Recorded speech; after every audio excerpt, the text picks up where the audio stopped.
Welcome to the Bill Cartwright Show with our special guest, the first spokesperson for the Shriners Hospital, Alex Cabacungan. Um, now, did I say that right? Oh, you I say it. mean, it was a good try. It's Alec Cabacungan, but thank you so much for having me, Bill. It's good to see you. Yes, it has been a long time since my visit.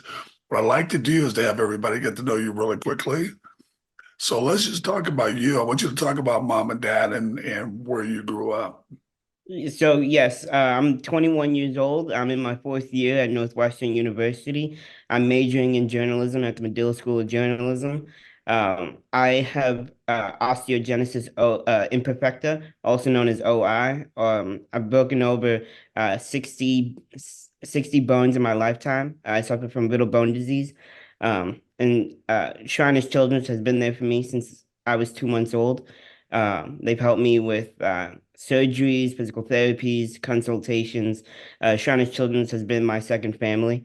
And when I was 11 years old, they asked me to share my story on a commercial. And since then, since I was like 12, I've been participating in their nationally televised commercials on TV.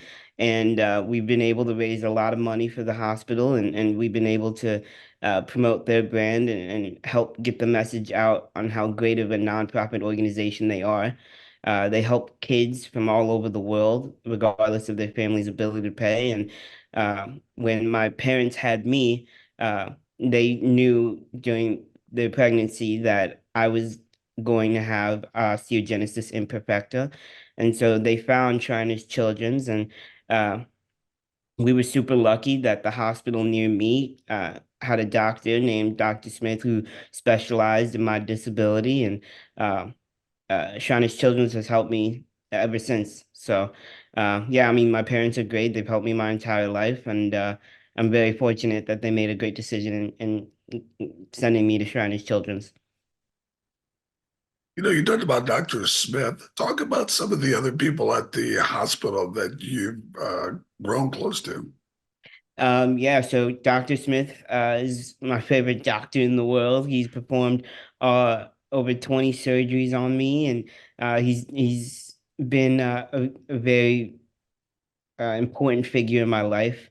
He's always pushed me to be the best. He's always pushed me to live my life with no limitations, and he's really just helped me in so many ways.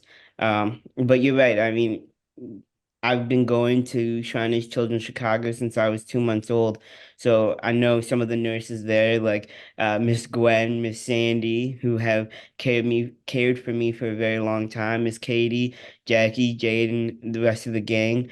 Um, uh, my physical therapist, Kathleen, April, Lauren.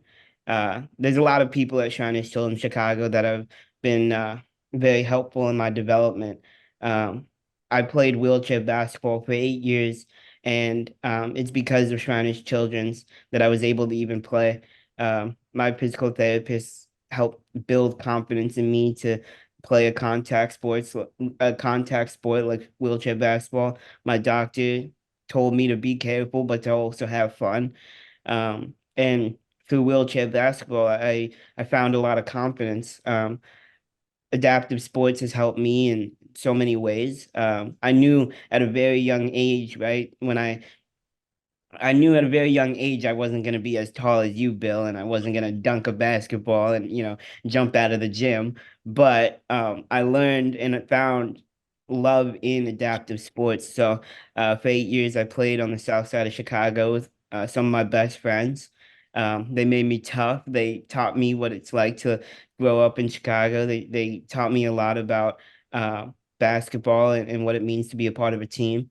So, um, yeah, I mean, and that's because of Shriners Children's. So, not only have has the hospital given me a life full of no limitations, but they've also helped me find love in sports and find love in adaptive sports and help me embrace my disability rather than look at it in a negative way. Yeah, I still remember our basketball game there, I remember it because I couldn't get around you, which that's never happened very often. I remember that very well. I was in middle school, and you were coming to the hospital, and I remember giving you a tour. And on that basketball court, it's cool, right? When you go into a hospital and you see that there's a basketball court in the middle of, the building, right? You don't see that too often. And that court means so much to me, right? When I was 16, they ended up naming that court after me. And that was a huge honor. So yeah, I mean, I remember our basketball fun very fondly. It was really cool to, play with the NBA champion. So it was my first experience locking down a an amazing basketball player like yourself. So talk about you are now have had this amazing journey, and now you're at Northwestern. Talk about Northwestern and talk about what you want to accomplish there. Yeah, so my dream has always been to be a sports broadcaster. And I remember in high school, I was looking at colleges to attend. And in the back of my mind, I always knew uh, the reputation that Medill had in the sports broadcasting field. And so in high school, when I started doing my extracurriculars and when I started looking at schools to attend, I couldn't help but consider Northwestern, right? And growing up in uh, Oak Park, which is a west suburb of Chicago. Northwestern isn't too far away, so it made sense location wise for me to stay close to Shriners Children's, to stay close to my family, but to also get a quality education. So when I was a senior, I applied early decision, and I knew that my grades weren't like my grades were good. I was a good student in high school, but Northwestern grades and Northwestern is a very academic school. So of course there were a lot of nerves when I was applying. But I remember in December when I got my letter back that I was accepted into Medill, I was just so happy. And it's been a really great time. I'm in my fourth year now, and I've gotten the opportunity to learn from some of the best professors in media. I've been able to build a really good relationship with Dean Whitaker. And yeah, I mean, it hasn't always been so positive, right? Northwestern is an older campus, so there are a lot of physical infrastructure issues that I'm experiencing. I travel and use a wheelchair in my everyday life, so there are some buildings here that don't have elevators. There are some buildings here that don't enable me in the best way. Um, and now I'm working on that with the university. I've kind of voiced my concern and voiced my frustration. But there's a lot of goodwill here, and I think that we'll hopefully be able to get campus in a better spot here pretty soon. But when it comes to my academics and my social life here, I really just enjoyed my time at Medill. I wanted to be a sports broadcaster since I was very young. And now not only do I feel better in being a sports broadcaster, sports journalist, but I also feel like I have the capability of also um, being a voice of reason or being a relevant media presence for people with disabilities, right? When you look at the media landscape, there aren't a lot of disabled journalists, there aren't a lot of disabled voices in media. And so I think it's important to shine light on the issues that I experience and the issues that I know my family friends experience as well. I grew up playing wheelchair basketball on the south side of Chicago, right? So I have a different outlook on life than they do. I grew up in a community where I was given a lot of uh, uh, resources, right, in Oak Park, and my friends who grew up in CPS, they didn't have those same opportunities or resources, right? So there's a lot of issues that I think need to be raised when it comes to education for people with disabilities. But I think Northwestern has given me those tools, and they've given me the kind of blueprint on how to raise those concerns and how to shine light on those issues. Now, since you want to be in sports sports commentary, um, give me an example of somebody you would like to be like, a commentator you would like to be following his footsteps. Right. So I mean I grew up idolizing Ernie Johnson. Um I seeing him on the NBA on TNT show, pregame, halftime show. It's always so much fun. He handles himself with such um he handles the show with such um preparation that I think is outstanding. He's able to uh, direct those big personalities in Shaquille O'Neal, Charles Barkley, and Kenny the Jet Smith, and he's able to be the glue that makes them all work and makes it all stick. So I've always really been fond of his work, but I've also really enjoyed people like Stuart Scott.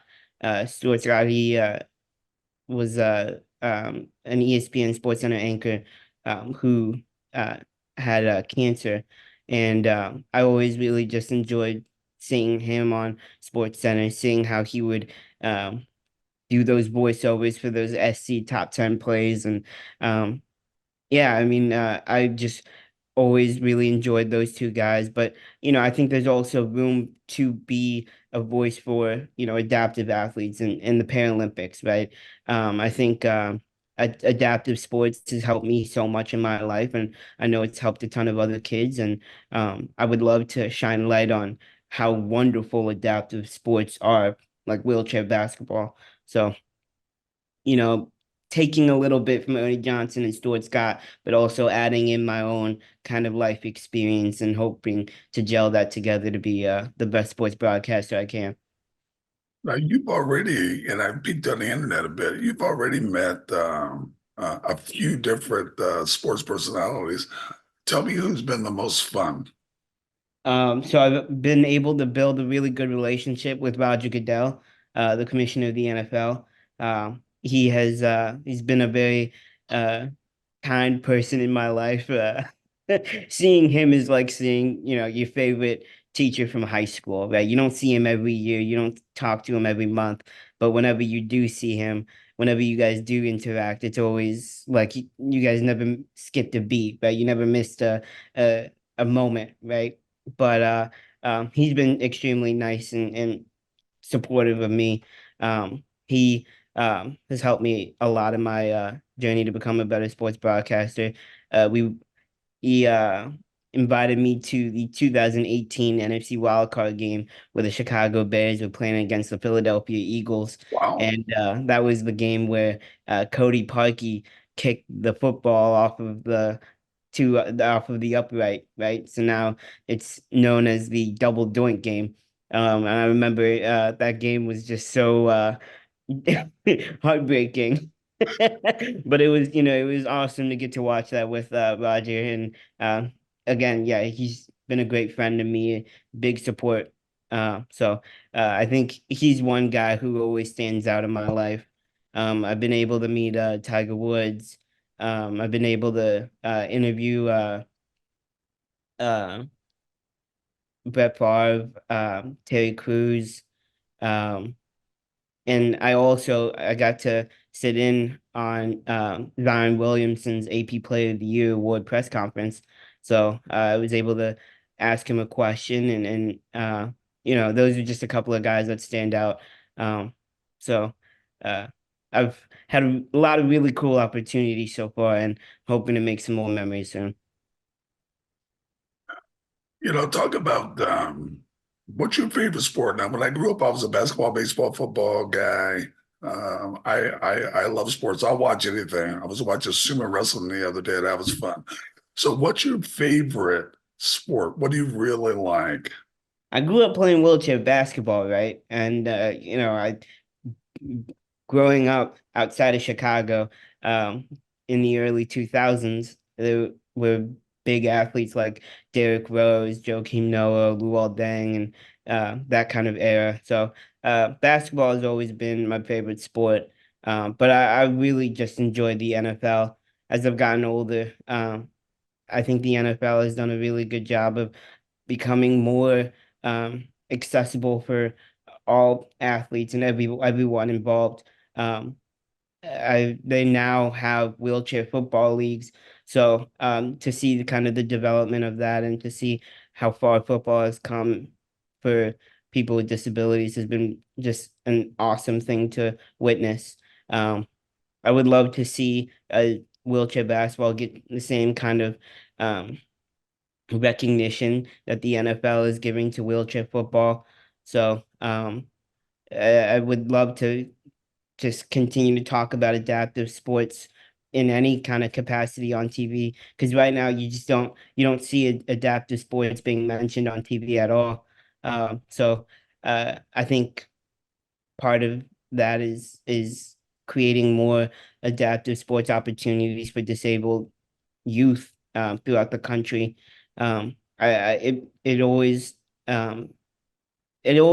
makes me sad whenever I see a young kid with a disability who doesn't have the means or who doesn't have the ability to play adaptive sports, and they're forced into participating in the able-bodied sports with other kids who might not be in the same physical capacity as them.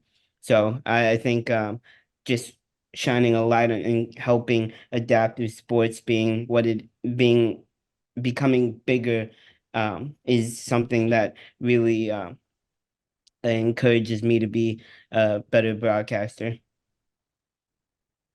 Yeah, so you're in Chicago. We know it's a huge sports town. Who's your favorite? Make you pick one. Who's your favorite sports team?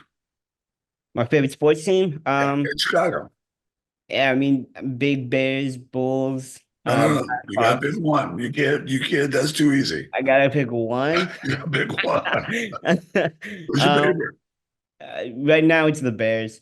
Every Sunday I'm watching the Bears games, and um, if they win, I'm super happy. If they lose, I'm super sad. But yeah, I mean, if I had to pick one, it's the Bears, but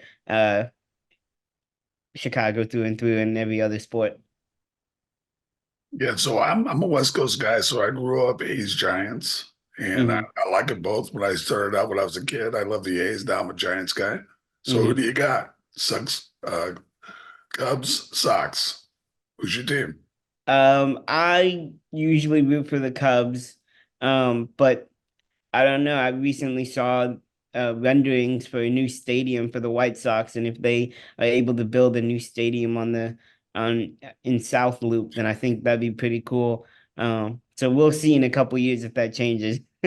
But for right now, I'm a Cubs fan. Talk about your Northwestern team. That's your home team. And by the way, my daughter went to Northwestern. She played basketball there for 4 years. So I was really excited for you when you went to school there because I do have a connection that way.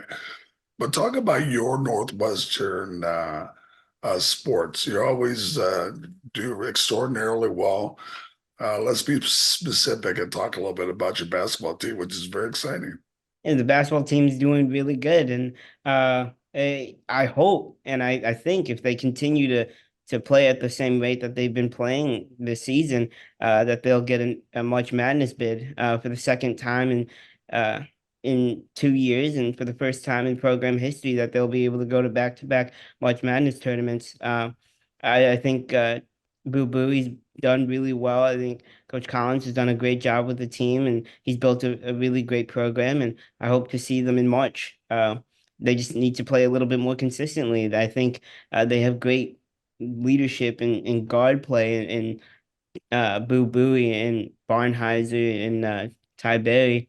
Um, but I think they need to be a little bit. They just need to be playing more consistently, right? I think they've been able to build some really good leads on great programs like Purdue in Purdue's home stadium, uh, but they weren't able to finish. So if they can just finish the second half and play a little bit better toward the end, I think they'll hopefully get to March and we'll see, right? I think the women's program right now, I think they're in a little rebuild right now. But historically they've been really good too. So I think people sleep on Northwestern athletics. Um, they Northwestern also has a really good lacrosse team, softball team.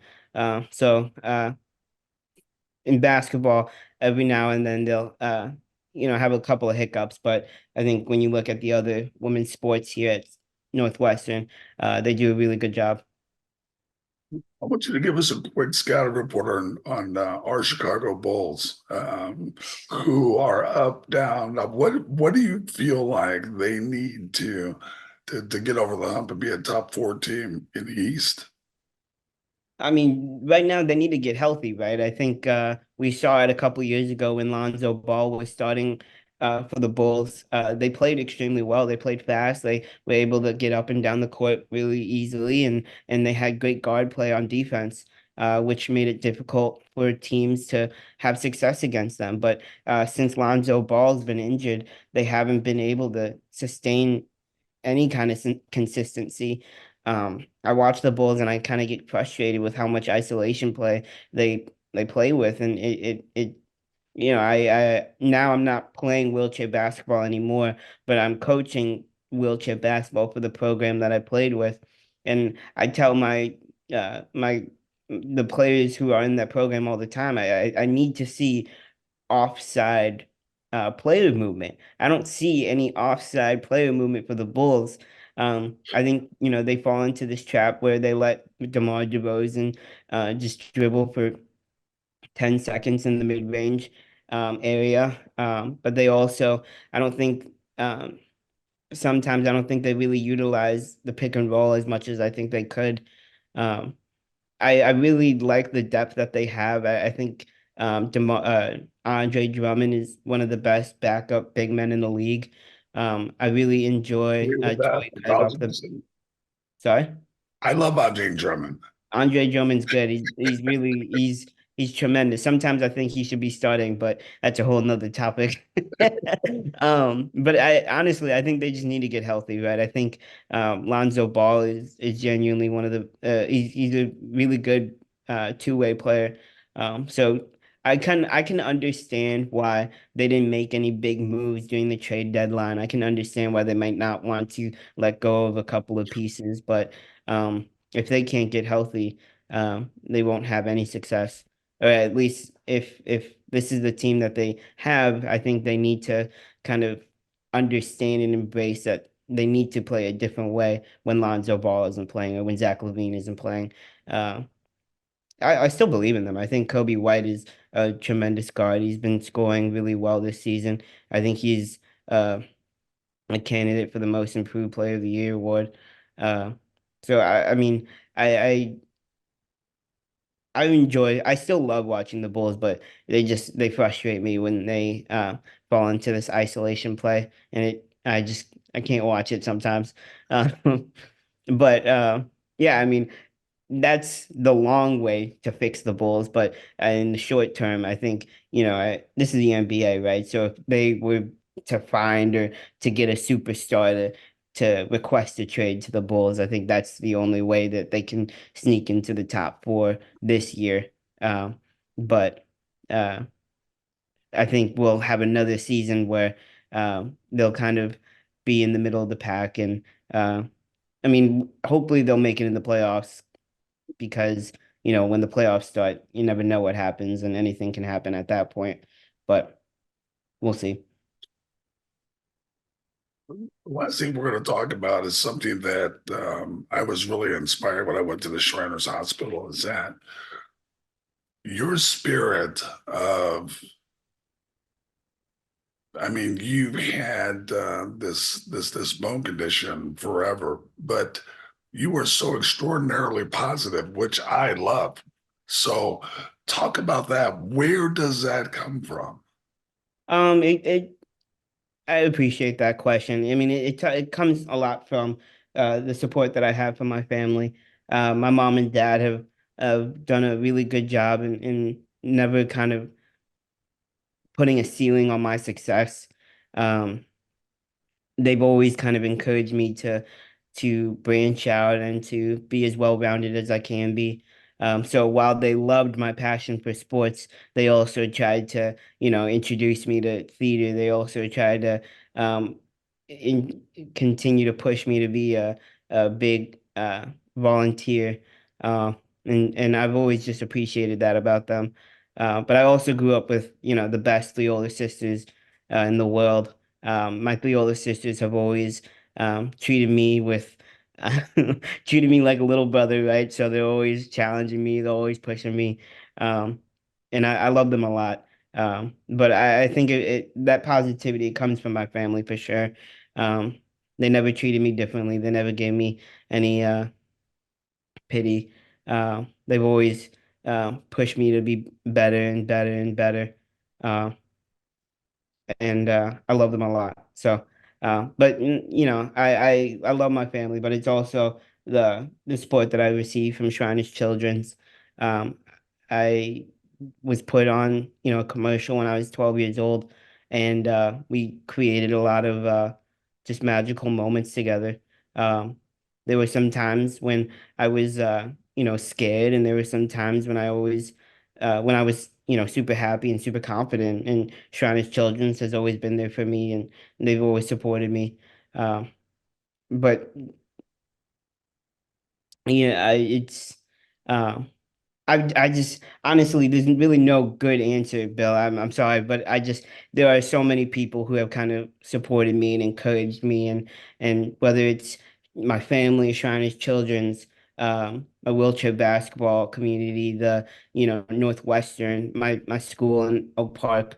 I've had a ton of support from all different angles of my life, and I'm trying to use my platform and the opportunities that I was given. Uh, to kind of help more kids and to help embrace and help people understand that people with disabilities aren't, that different. They're not people with disabilities shouldn't be treated differently, right?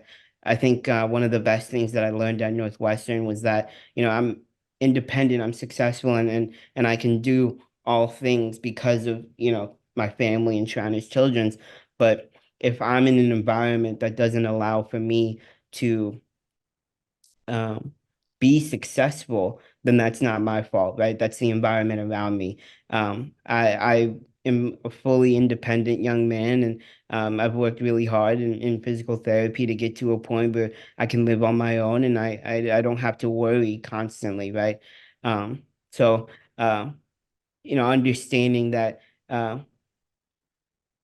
the environment around me might not set me up to be successful, I think is something that I have to kind of remember, right? It's not me, it's the world isn't built for wheelchairs. And so I it's something that I'm continuing to learn, something that I'm continuing to preach to myself. Um, but yeah, I mean, I appreciate you for telling me that I'm positive, and telling me that you think this uh happy person. Sometimes I'm not always happy. Sometimes I'm not always positive, and I think that's okay as well. I think there will be days when I am sad. There will be days when I don't feel, at my best. There will be days when I just won't want to look in the mirror, right? But understanding that those days aren't forever, understanding that those days um, aren't a pattern until I let them become a pattern is something big for me. So just trying to take every day uh, open, just trying to go into every day as open-minded as I can and trying to be as optimistic as I can is big. So yeah, I know that's a long-winded answer to your question, but yeah, I mean, I've had support from every kind of part of my life, and um, I'm just super grateful for everyone in it. So awesome. So awesome. Alex, I want to thank you so much for being on. You are truly a special person. Appreciate you, Uh, Bill. Thank you. We uh, gotta next time you're in Chicago, man. We gotta see each other again. We gotta play another wheelchair basketball game. No, I don't want to lose again. So we'll do something else. Of course. Well, I appreciate you for having me on, Bill. Awesome.